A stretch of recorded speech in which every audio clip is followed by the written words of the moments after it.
hidayah. Amin. Para hadirin, para hadirat ingkang dipun mulyakaken Allah taala. Alhamdulillah sarana rahmat taufik serta hidayahnya Allah Subhanahu wa taala, kita masih diberi kesempatan hidup oleh Allah, diberi kesempatan menemukan bulan suci Ramadan, hari yang ke-13. Mudah-mudahan kula lan panjenengan saged tutup nemoni bulan Ramadan dan bisa menghormati bulan Ramadan dengan sebaik mungkin, sekaligus dapat mengambil hikmah dari ajaran pendidikan kula wentah poso yang diajarkan oleh Allah Ta'ala kepada kita semuanya. Dan akhirnya kita betul-betul terbentuk menjadi muttaqin sebagaimana ajaran puasa diberikan kepada kita semuanya untuk sarana agar kita terbentuk menjadi orang yang muttaqin, yang merupakan inti dari perintah Allah kepada seluruh umat, mulai dari Nabi Adam sampai umat yang paling akhir nanti. Dan yang terpenting juga harapan kita adalah husnul khotimah, itu paling penting. Karena innamal a'mal bi khawatimiha, amal kita semuanya niku pas dan tidaknya ini melihat yang paling akhir. Maka pernah suatu ketika Sayyid Abdul Qadir Al-Jilani Qaddasallahu sirah sebagai pimpinan wali kutub, beliau sedang bersama dengan para santrinya menempuh perjalanan, lalu ketemu dengan orang yang mabuk, pemabuk berat. Kemudian orang mabuk tersebut tanya kepada Syekh Abdul Qadir Al-Jilani, "Ya Syekh Abdul Qadir, saya mau bertanya, maaf, orang yang seperti saya yang selalu terjerumus dalam kemaksiatan, yang selalu penuh dengan noda, mungkinkah, bisakah, kuasakah Allah Ta'ala menjadikan orang yang seperti saya ini menjadi orang yang taibin, menjadi orang taubat yang taubatan nasuha?" Syekh Abdul Qadir Al-Jilani jawab, tentu bisa. Karena Allah kuasa dengan segala-galanya. Walaupun orang yang sejelek apapun bisa diangkat derajat, diberikan oleh Allah Ta'ala taubat sebelum meninggal. Pertanyaan yang kedua, orang yang banyak dosa seperti saya ini, kuasakah Allah Ta'ala mengangkat derajat saya seperti kamu, yaitu orang yang dekat kepada Allah, orang yang penuh dengan kenikmatan mendekatkan diri kepada Allah, sederajat dengan kamu, bisa enggak? Syekh Abdul Qadir Al-Jilani menjawab, tentu bisa. Allah Ta'ala berkuasa. Sekalipun toh orang yang bosok bagaimanapun, orang yang jelek bagaimanapun, bisa diangkat menjadi waliullah. Kalau di Indonesia sudah terbukti Sunan Kalijaga, ya wae kan Joko Kali. Nah, saat ini orang Joko Kali juga portal. Mosok kate ngrene iku liwate jan mubeng-mubeng niki punan. Nah, di larungan niku lho lah kok ditutup biasa ora. ngidul-ngidul ya ditutup meneh. Nah, terus akeh berawat. Terus zaman iki ya ditutup. Terus iki ya Allah iki apa corona liwat dalan apa piye kok.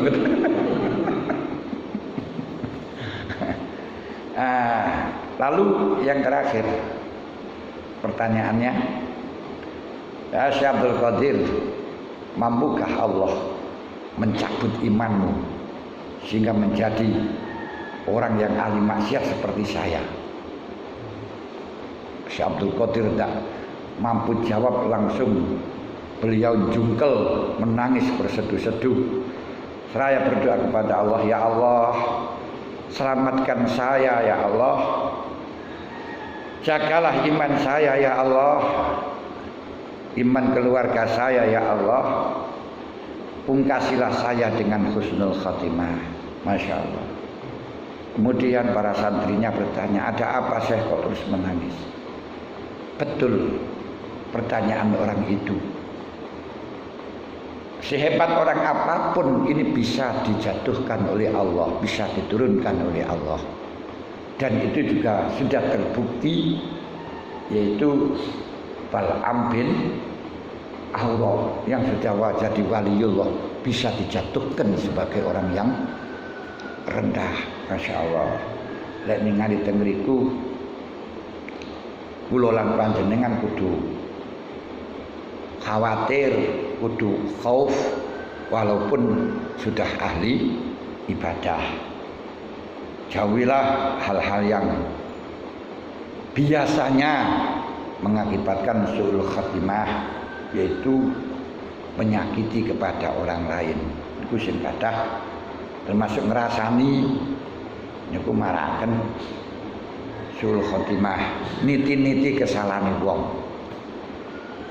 Makanya wonten Irsyadul Ibad diterangkan kali Ibnu Hajar yang ditulis oleh santrinya yaitu Syekh Zainuddin Al-Malimbar, bahwa ada seorang yang penuh istiqomah tukang azan setiap waktu di masjid selama 40 tahun. Ya, masuk soleh lah orang sudah biasa azan di masjid. Lalu tiba-tiba akan meninggal, beliau minta diambilkan Quran. Yang mungkin perasaan dari keluarga dan orang yang hadir mengambil Quran itu untuk dibaca. Ternyata setelahnya disampaikan Quran malah justru mengatakan ana bariun minhu. Saya sudah tidak ada urusan lagi dengan Quran ini. Terus mati su'ul khatimah. Masya Allah. Lalu pekerjaan azan itu diteruskan oleh adiknya. Juga demikian sampai 40 tahun kejadiannya sama dengan adiknya. Ketika mati juga seperti itu. Sehingga ikutin Mesir, para ulama ini timbul tanya, orang yang sudah biasanya azan setiap waktu kok bisa terjadi semacam ini, apa rahasianya? Ada apa? Ternyata orang itu selalu meneliti kesalahan orang lain, selalu menyebarkan kesalahan orang lain. Niki mengakibatkan kita su'ul khatimah, na'udzubillah min dzalik. Maka beberapa kali saya sampaikan ibadah ada dua, sebagaimana yang ada dalam hidayah, melakukan perintah, menjauhi cegah. Ini yang perlu diprioritaskan, bukan lakukan perintahnya, tapi menjauhi cegah, yaitu jangan berbuat salah kepada siapapun. Itu yang paling penting, jangan berbuat salah kepada siapapun. Insya Allah selama tidak berbuat salah, selalu merasa rendah, itu masih diberi husnul khotimah. Banyak beberapa hadis yang orang yang pernah selalu merasa salah akhirnya menjadi husnul khatimah. Yang pernah saya sampaikan hadisnya Bukhari, orang yang tidak pernah ibadah sama sekali kemudian akan mati, wasiat kepada putranya untuk dibakar itu. Saya dibakar, Allah Ta'ala menghidupkan lagi. Seraya bertanya, maka malaka masonakta, gerangan apa yang mengakibatkan engkau lakukan ini? Min khasyatika ya Rabb, wa fi riwayatin min makhafatika ya Rabb, karena takut kepada engkau, saya banyak salahnya ya Allah. Akhirnya ghafartu laka, Allah Ta'ala mengatakan kamu saya ampuni segala dosanya. Pancen berat.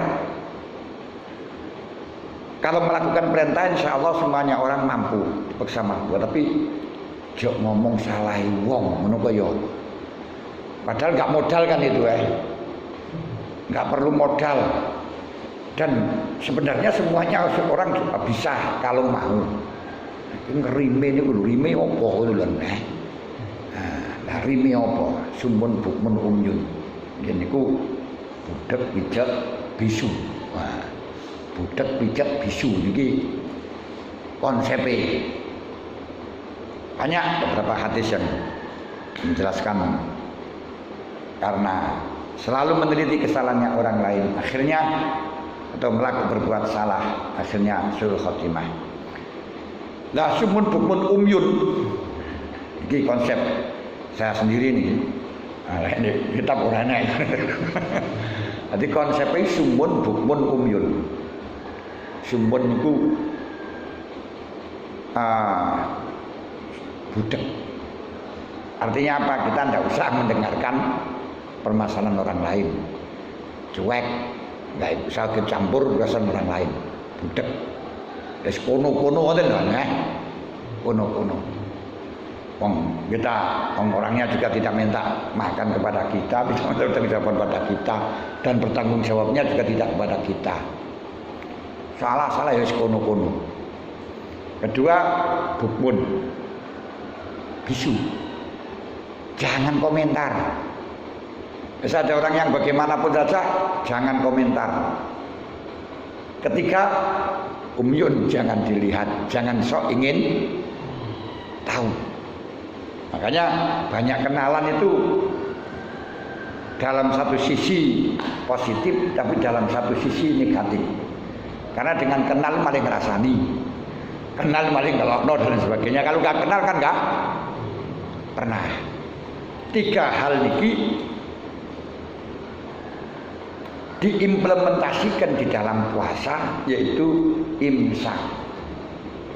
Maknanya puasa kan imsak, menahan. Menahan bahasa Inggrisnya ngempet.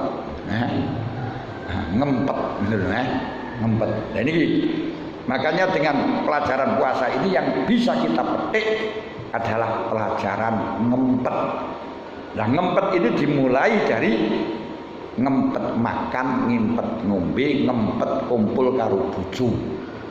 Karena semua pengempetan itu sumbernya dari itu, dari makan. Wong lek luwe kapan komentar, kapan dikira berbeda tahu, wis ngeluntru ae ngoten ya. Nah, itu yang diharapkan, luwe. Oleh karenanya kemarin sudah saya sampaikan bahwa yang dikehendaki puasa itu bisa memutuskan rantai kemaksiatan yang semacam tadi, bisa mengakibatkan sumun bukmun umyun, budek pijak dan bisu, karena sumber dari semua perkataan, pendengaran, terus penglihatan ini adalah dari makanan. Kone orang jaduknya bagaimanapun, gagah perkasanya bagaimanapun, kalau sudah lapar nggak kuat apa-apa. Istilah ya jalan jaduk kaya apa, jok dikeimangan. Lah ya moro kae nek jadukane ae ngoten. Lah lalu Di dalam makanan yang perlu kita jaga kemarin ada 3, yaitu 1 makanan yang haram. Diusahakan jangan sampai menerima makanan haram. Di antaranya makanan barang haram itu menerima BLT yang bukan haknya, itu juga haram. Ini jangan kita aku DKI kok. Jangan. Kalau bukan haknya kita kasihkan yang berhak. Kita kasihkan yang berhak.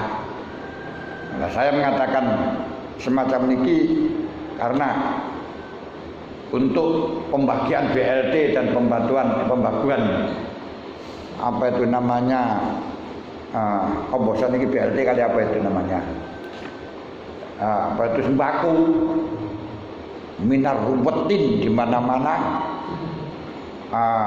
di medsos yang para pating celewit, ternyata yang dapat itu hanya orang-orang yang gengnya RT, gengnya RW, gengnya kepala desa, bupati yang tidak mendukung zaman dulu tetap nggak dapat walaupun melarat, dan orang-orang yang rumahnya tingkat yang bagus masih tetap dapat, orang yang ayam-ayam tidak dapat.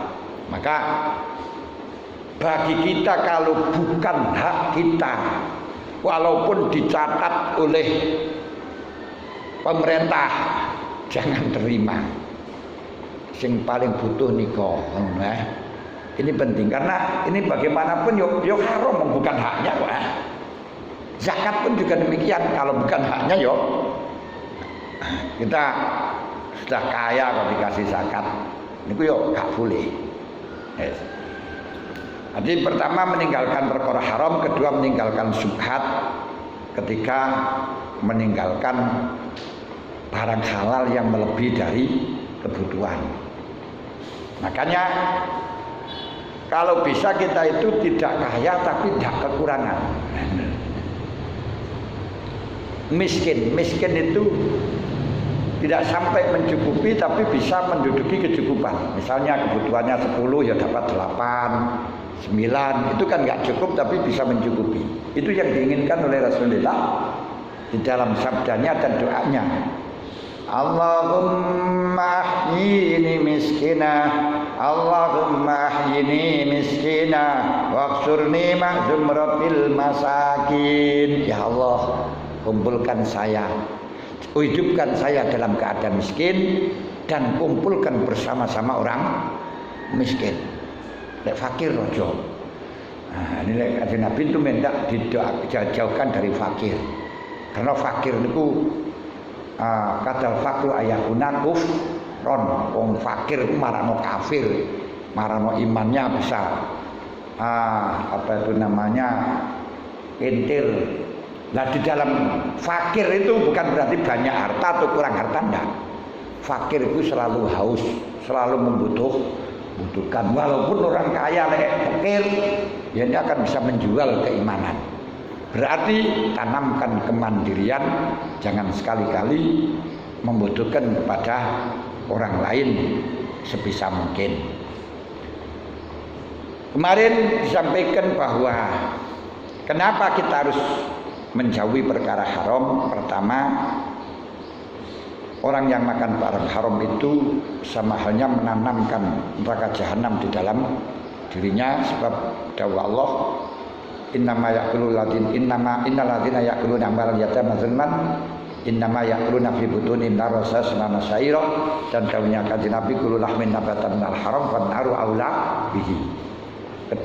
Kalau orang itu makan barang haram, sinyalnya ini kepingin buat salah, terus ingin menyelakai orang, ingin apa, itu terus. Kedua, makan barang haram dan syubhat itu akan ditolak untuk melakukan ibadah, ditolak khidmah kepada Allah. Bagaimana tidak? Orang junub itu, orang junub itu kan juga halal, junub itu halal dilegalkan. Tapi hanya gara-gara junub yang di dalam junub ini lupa kepada Allah. Jelas lupa. Itu pun tak boleh sawan nang Gusti Allah. Nang dalem milu tak boleh. ke masjid itu lo nggak boleh, cobalah. Padahal itu barang halal, junub saja karena apa? Gak bersih. Nah, inna wa tayyibun la yaqbalu illa tayyiban. Bahkan orang yang tidak punya wudu, yaitu gak punya wudu, kentut, saking bersihnya Allah. Kentut itu kan ya halal itu kan. Kok gak wudu? Itu loh dilarang memegang kitabnya Allah. Kitabnya dipegang karo wong hadas sih gak oleh. Apalagi orang yang berlumuran dosa. Masya Allah. Dengar tadi.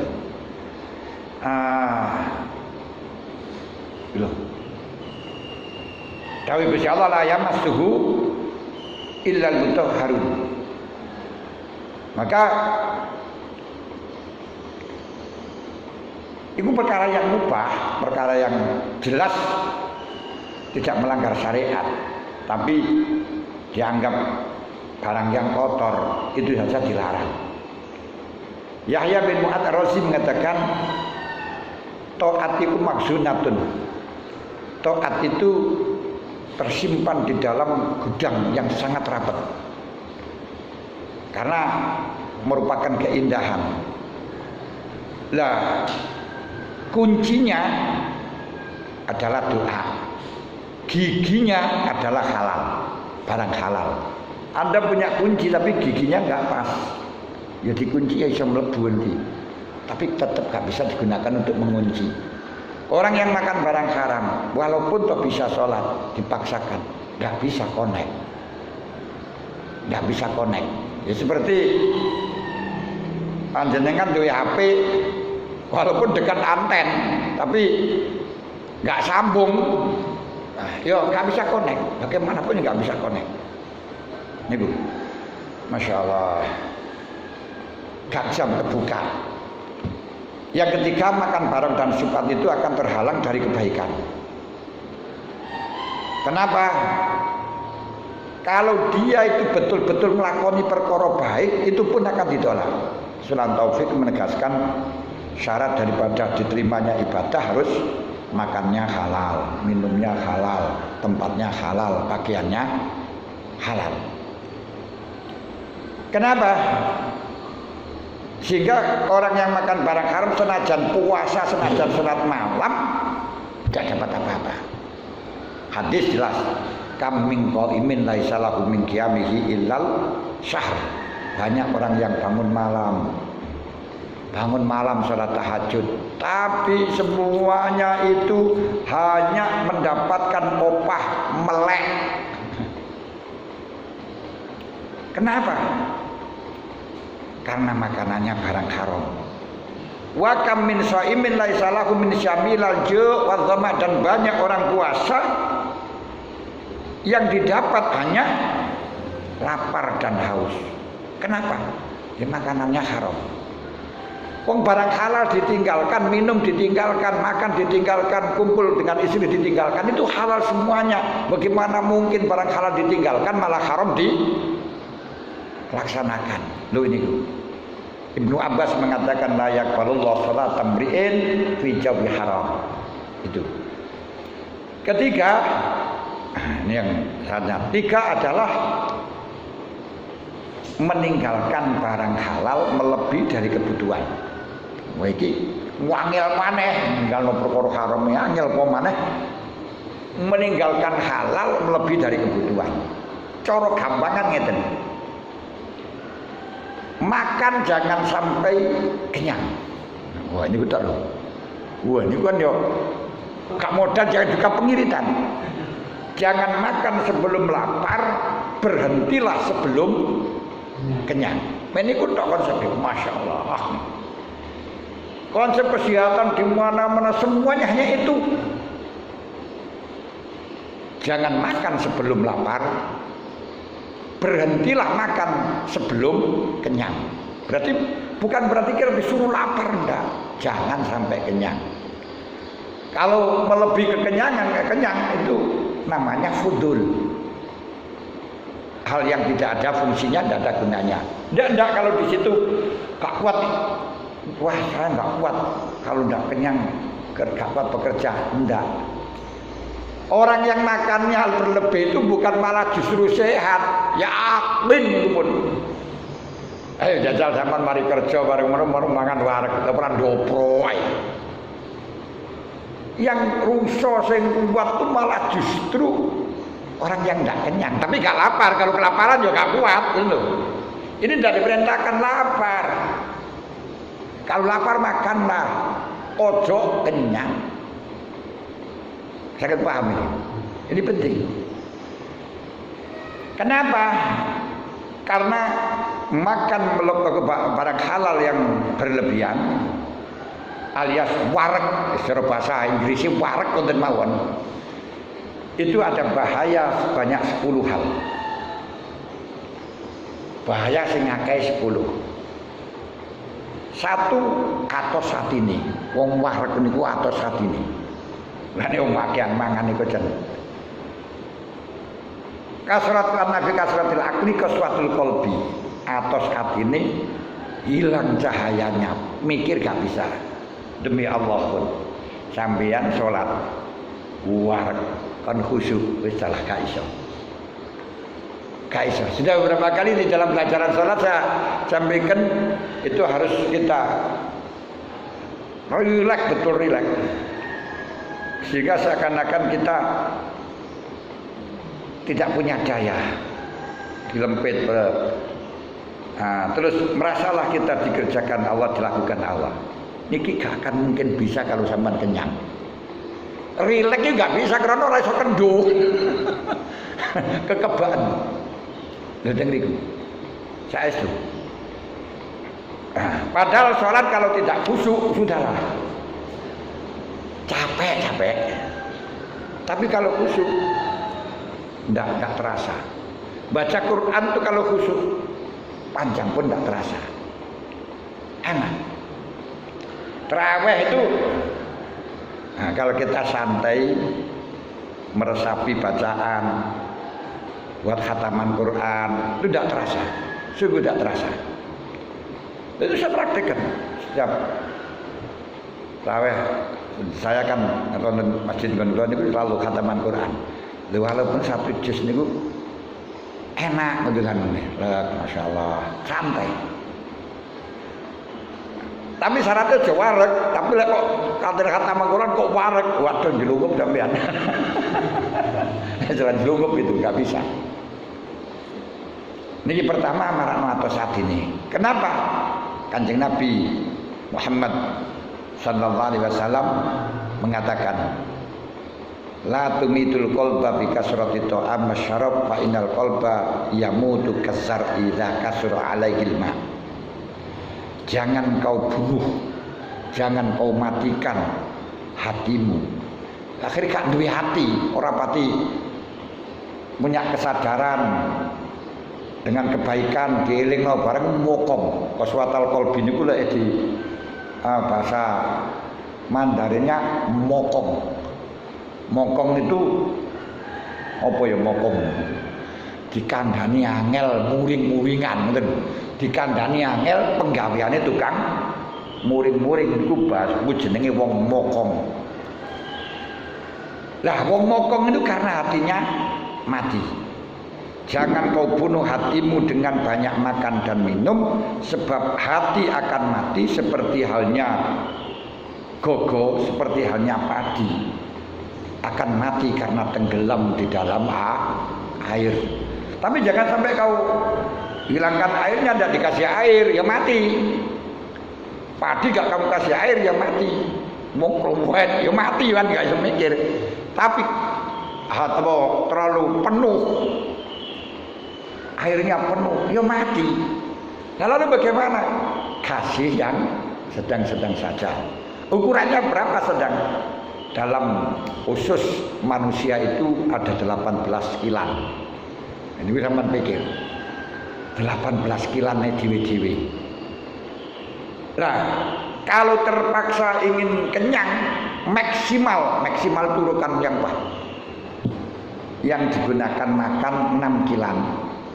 Diukur 6 kilan di menugai. Yang digunakan minum 6 kilan. Yang digunakan bernapas 6 kilan. Jangan sampai jatahnya napas itu dipenuhi juga akhirnya melaku barang nggak kuat mergo kekenyangan. Jangan. Ini penting. Sehingga ba'duhum sebagian ulama telah menyamakan perut dengan kendil yang di bawah hati, kayak kendil di bawah yang maidah niku waduk niku seperti kendil yang ada di bawah hati. Kemudian akan menguap. Lah ubub niku kukus yang timbul dari kendil tersebut. Ora kendil niku ompreng kan disarane. Nguap naik. Yang sehingga ketika nanti ububnya atau uapnya ini naik akan bisa menimbulkan budeknya hati, akan bisa busek bagusnya hati, sehingga karena ubub ke atas niku akhirnya ya malah dadi kendu terus malah dadi mokongan nih, karena hatinya tertutup. Kalau hati itu sudah tertutup, tidak punya keinginan, tidak punya kesadaran untuk sayang kepada orang lain. Mulane perkara sing dipikir mangane. Yang kedua, banyak makan itu bisa mengakibatkan fitnatul a'dha, bisa mengakibatkan bahayanya anggota, semangatnya anggota untuk melakukan kerusakan dan untuk melakukan fudul.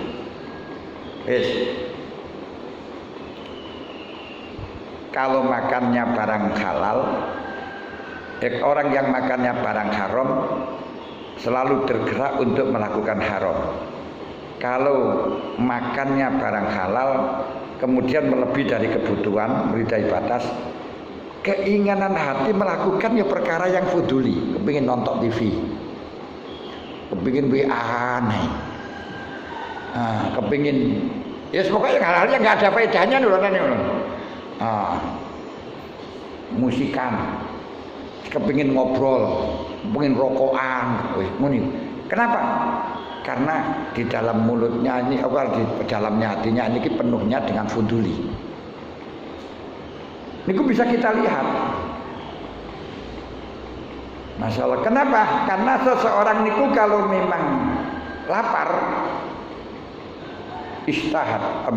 Kalau memang kenyang, kalau memang orang itu kenyang, maka mripatnya ingin melihat barang yang tidak ada gunanya, baik itu haram atau barang yang gak manfaat. Telinganya ingin mendengarkan hal yang tidak ada gunanya, terus lesannya ingin berbicara hal yang tidak ada gunanya.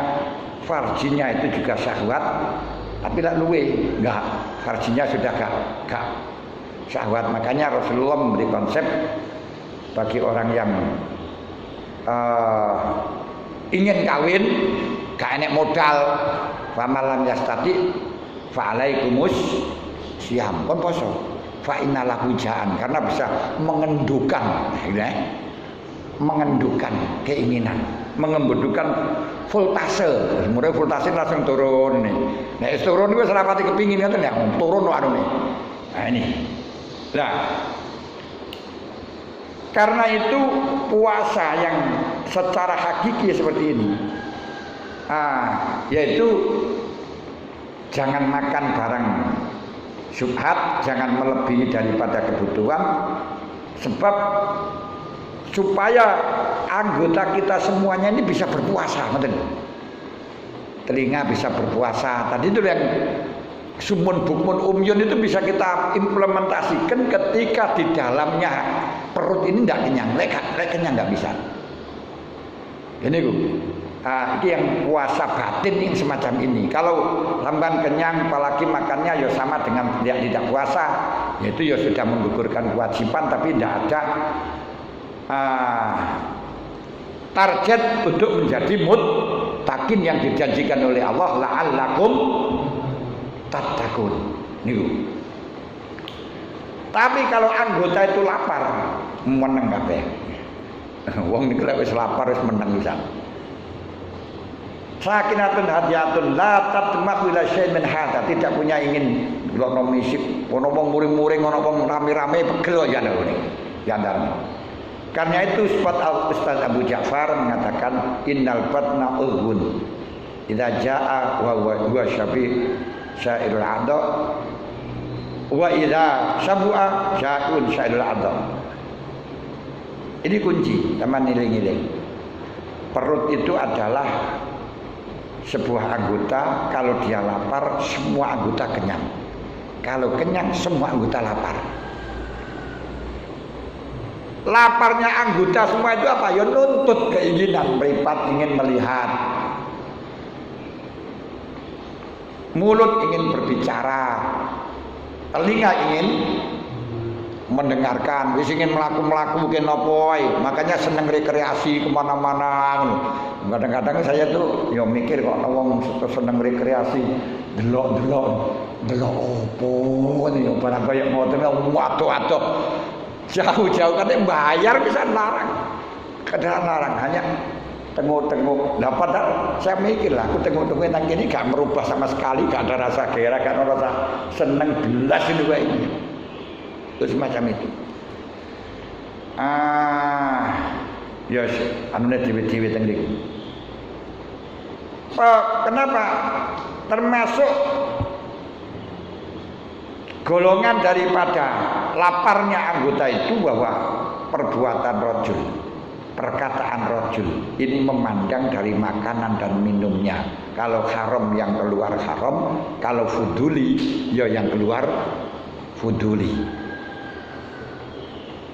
Seakan-akan makanan itu sebagai biji, bahan bakar. Bahan bakar oleh solar kok ya bluke akeh, eleke dek ngono kan ya ora pati akeh. Nah niku lho anune. Mlayune lek apa kalau dek menika nggih ya banter penak panas, lek solar kok ya rada bergedes. Ini macam itu lho anune. Tapi diukur di dalam masalah ini ukurannya tidak karena kualitas lompong atau apa namanya ares dan sebagainya, enggak, dilihat dari sisi kualitas halal dan haramnya. Artinya perbuatan manusia itu akan tumbuh dari pengaruh makanan tersebut. Iki setengah 6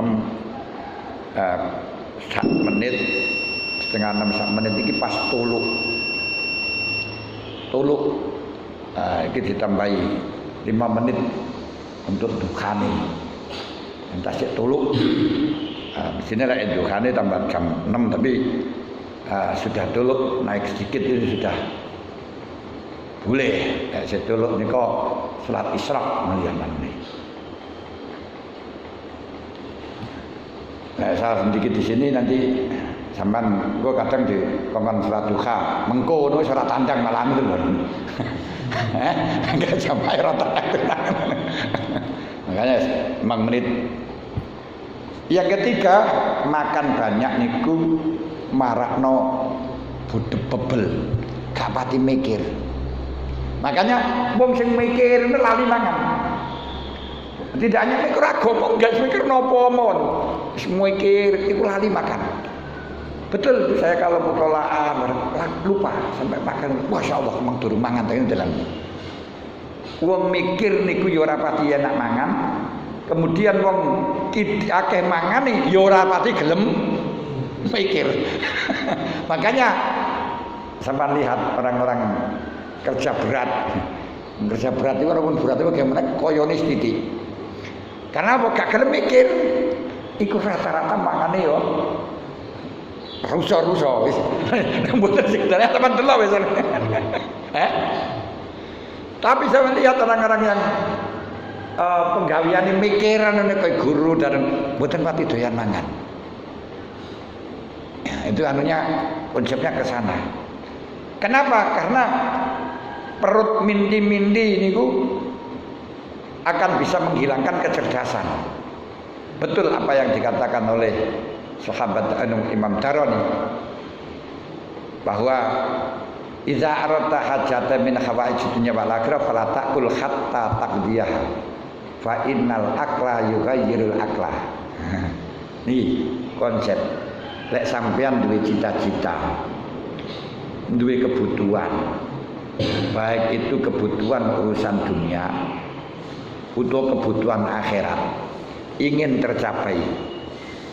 Saya kepingin muju, kepingin rabi, kepingin bujuran, nemu-nemu ya. Urung oleh-oleh. Konsep iki ojo mangan lek durung terpenuhi.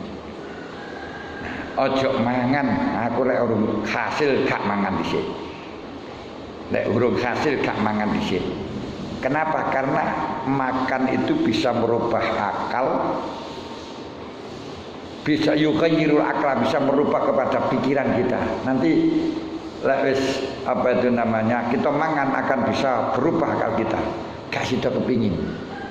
Makanya lek kepingin iki pelan, gak sida kepingin ndak mangan nih. Lek sampean gak mangan, kepingin terus ya ngoten. Ini. Iki amrun zahirun. Ini perkara sing nyata yang jelas diketahui oleh orang-orang yang berpengalaman, orang-orang yang mengujinya. Niki penting. Pun saking niki gimana? Terus lek wonten sing ditangletaken monggo nggih.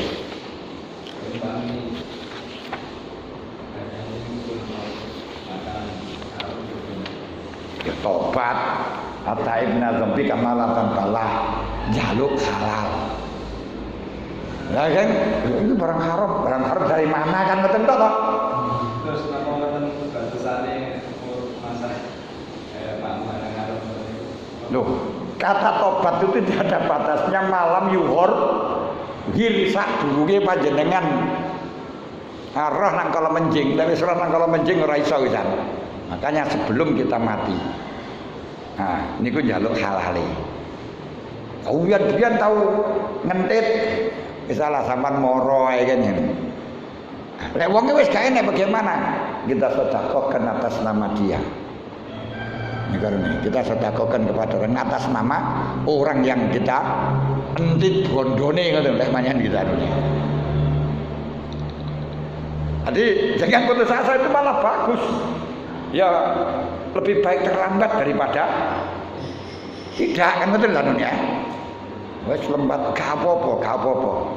Sebab seperti Wahsy yang membunuh Sayyidina Hamzah, walaupun yang dibunuh pamannya Rasulullah dan orang yang sangat berpengaruh, tapi akhir-akhir tobat itu lebih baik daripada para siswa yang asalnya ahli ibadah kemudian main jelek. Ngoten lho. Nggih, terus nggih. Sepindah amalan yang paling utama di bulan Ramadan tinggal-tinggal sing paling banyak diamalkan Rasulullah di bulan Ramadan dan sing pun kemungkinan yang sing sudah optimal itu berawal dari niat saat melaksanakan ibadah. Jadi masalah amaliyah niku aslinya kondisional. Jadi kalau kita kontekstualisasikan kondisional sesuai dengan kondisi kita. Jangan kita terpengaruh dengan amaliyahnya orang lain. Jangan sampai kita menuntut orang lain sama dengan kita. Nah, yo, sing paling apik kira-kira ndek kata panjenengan mati dalam keadaan ngamal itu ngamal apa? Ngamal apa? Nah, yang jelas paling bagus khairun nas anfa'uhum linnas.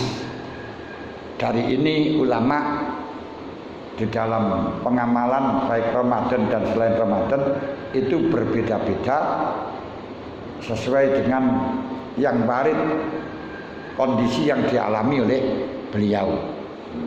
Ala taro lek kados dene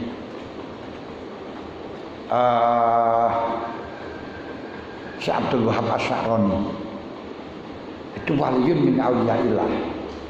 Tapi di dalam ibadahnya tidak kelihatan ibadah makhdoh. Wiritan mboten. Salat itu enggak. Apa? Bantu orang terus. Selalu bantu orang. Terus ditanya oleh santrinya, panjenengan niku mboten sami kali kiai-kiai sing nika jan wiritane istighosahe maca Qur'ane jan tawarus panjenengan kok malah ngluyur ngewaki wong ngene. Jawabe, aku ya seneng mendekat pada Allah wiridan sawan seneng. Kenikmatan bagaimana tidak kita mendekat kepada Allah sangat mulia. Tapi kita tahu bahwa setiap saya akan sawan pada Allah didhawuhi, kalau anakku luwe kayak ono mangan. Kalau anakku repot bantuin. Loh, kalau saya seperti itu kemudian ngengkel, boten Gusti kula seneng. Sawan dateng panjenengan mawon, apakah dimarahi? Jawabnya Syekh Abdul Qadir Syekh Wahab Asy'arani. Loh, semacam itu. Kalau kita sudah melakukan kewajiban-kewajiban yang secara abadul akhir yo, yang paling bagus niku yo karena Nabi niku iktikaf. Nanti mas ulangan yang paling bagus ulangan menahan diri dari yang diharamkan oleh Allah. Loh, niku sudah kewajiban untuk poso niku intine wau dalem matur intinya poso niku siji niku ngempet niku. Ngempet apa? Haram, subhat, hal, fudul halal sing halal panjenengan delok TV niku lho. Halal kan? Tapi anak lebih anak manfaatnya enggak karena lho. Nah, ngrungokno musik halal enggak? Halal. Jagongan halal enggak? Niku sing kudu didhawuhi niku. Niku bener niku termasuk tujuan dari puasa niku. Nah, afdhalud dakwah itu al-khimya. Tapi tidak hanya khimya mawon. Ya kudu olahraga, iktikaf, qiyamul lail, mulane mangkoma Ramadan imanan wa ihtisaban. Nah, qiraatul Quran. Para ulama-ulama niku lek waktu Ramadan selalu khatam Quran. Loh, ini olahraga. Walhasil ngobati penyakit niku ana loro, siji tarak, nomor loro dilatih. Ini kesempatan karena Ramadan itu hari latihan. Bulan melatih kepada kita ditentukan nasib daripada selain Ramadan besok dilihat dari Ramadan ini. Lek Ramadan niki istiqomah insyaallah bisa istiqomah. Lain sak Ramadan ini gak istiqomah. Jangan harap di selain Ramadan istiqomah, gak bisa. Nah tentunya dalam latihan ini kita tarak niku wau, mempet semuanya niku mempet niku wau. Ngaji ku ape niku wau mulai awal niku kan ya urusane teng niku to. Ngempet niku. Ini tarak biar kita bisa berjalan. Tapi tarak tok gak diobati ya sulit. Namun diobati gak tarak ya luwih sulit. Nah, ini kedua-duanya. Nah, niku terutama Kanjeng Nabi mengatakan gini, waktu Kanjeng Nabi baca khutbah, Terus sebelum baca khutbah aku naik mimbar. Mimbar itu ono undak-undaki 3. Nah, saya kan khawatir naik undak-undaki kan. Terus maca amin. Undak-undak pertama, kedua amin. Ketiga amin. Ya sahabat yo bingung tuh kan.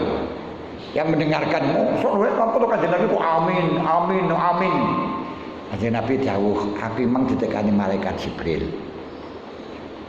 Beliau dawuh, Muhammad, sapa-sapa wong nemoni wong tuwa gak iso marakno mlebu swarga, akan dijauhkan oleh Allah.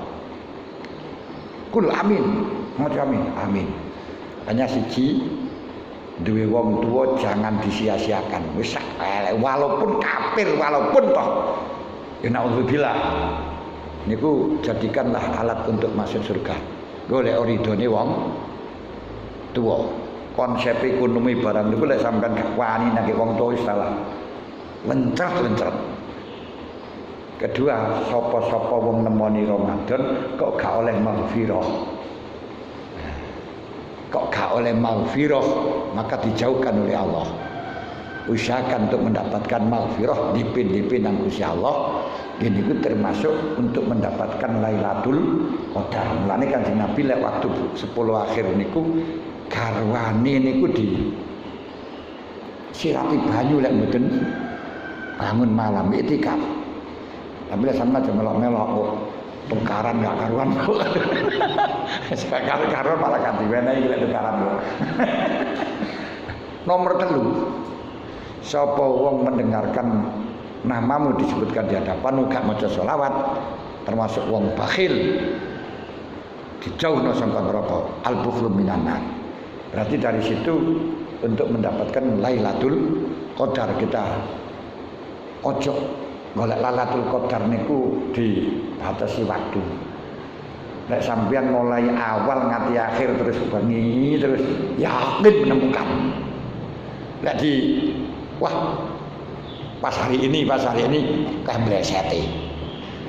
Nah ini cara golek iwaknya aja kok pancingi angel. Wasen kabeh wae akan ketemu. Ngoten.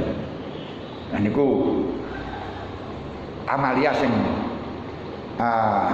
saya wonten bulan Ramadan adalah kondisional yang penting bernilai ibadah.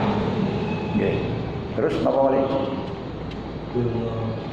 Sing dikatakan Kanjeng Nabi ndonga sing dikathah itu malah justru njaluk didono sangka suul khotimah. Wah dungane Kanjeng Nabi kuwat ah, didongano sangka butuh maring makhluk. Mulane dungane Kanjeng Nabi niku saking kathahe. Abu Hurairah niku mumet. Abu Hurairah matur nang Kanjeng Nabi, ya Rasulullah. Kanjeng Nabi, kula niku mendengarkan gungone panjenengan kuwat tapi mboten hafal. Nang bebel kula iku mboten hafal. Terus pundi sepotos kula niku saged dungane kados dungane panjenengan kabeh niku. Pertanyaane kan aneh to. Ayo, kula mendengar dungane panjenengan niku kuwat. Sementara kula niku mboten hafal, tapi kepingin gadah donga sing kabeh niku terus pundi? Kul Allahumma inna nas'aluka min khairi ma sa'alaka min Muhammadin nabiyyika wa rasulika sallallahu alaihi wasallam wa na'udzubika min syarri ma sa'alaka min Muhammadin nabiyyika wa rasulika sallallahu alaihi wasallam. Niku wis kena kabeh dungane Kanjeng Nabi punan. Ya Allah, kula nyuwun napa mawon ingkang dipun suwun Kanjeng Nabi, dohaken napa mawon sing Kanjeng Nabi nyuwun didohaken. Kena kabeh. Niku anu niki. Nah, niku sing dikhawatiraken sing paling anu yen niku ndonga supaya kula lan panjenengan didono sapa suul khotimah. Termasuk suul khotimah niku penyebabe napa? Ngene kok wau kathah suul khotimah kesalahan niti-niti kesalahane wong. Niti-niti kesalahane wong niku sing marakaken suul khotimah. Nah niku sangka niat niku wong niti-niti kesalahan wong niku wong terus salah. Kanjeng Nabi dawuh orang yang apa itu namanya menyalahkan orang lain, orang yang berdosa kepada orang lain tidak akan mati sebelum melakukan dosa seperti orang yang melakukan itu. man wabaha akhahu bizambin man ayyaro akhahu bizambin lam yamut hatta ya'mala bimisli dzambihi. Hati-hati. Orang yang menjatuhkan, melecehkan, mencela atau memalukan, bikin malu dulu, mempermalukan orang karena dosa. Dia tidak akan mati sebelum melakukan dosa seperti dia. Niki kuwatah nek kula contohaken bukti-bukti enek wong pondokan iso dadi gawe begenggek iso ana kaya ngoten. Lho kenebian pondokan terus iso duwe dadi germo ki mulai apa? Biyen tahu waktu ana wong begenggek ngoten niku ditangkep cakel di udani. Diblojot terus akhirnya ada ini pun lunga kowe ora bakal mati lek ora dadi germo. Masyaallah niku dadi germo saestu. Tapi nggih ya biasa, ziarah nang warisan ya biasa. Wong ngono niki ya lek waktu posoan ngene ya tidak tarawih anune ya tidak tarawih. Tapi panggah kaya ngoten. Lho niki diantarane. Makanya wau kula gak konsep telu niku lho, sumun bukmun umyun. Khawatir teng niku diantarane. Niki pun liwat pun duka malahan lingkungan. Al-Fatihah.